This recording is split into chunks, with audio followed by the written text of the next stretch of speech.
football fan wrote a song for Milivoje Novaković. Why? What happened?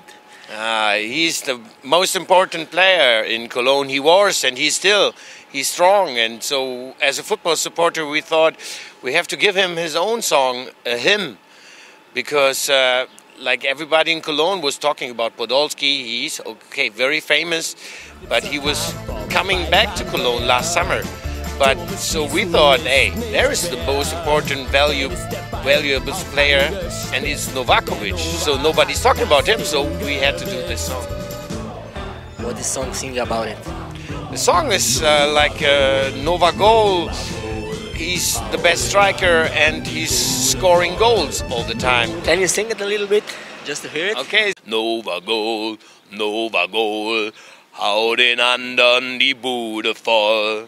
So this is the German, and now we change. We want to make it in the Slovenian language, and so it's... Wait, I have to read it.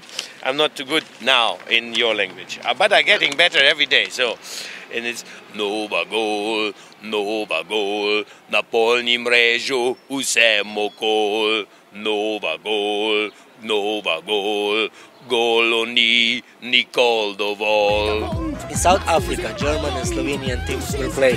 What will happen if both teams get to the final? Who will win? Let's watch the first step. The German team this summer is not good. They're weak. They are not having the biggest strengths. So in this case, you never know. It's a game, it's football, and everybody can win.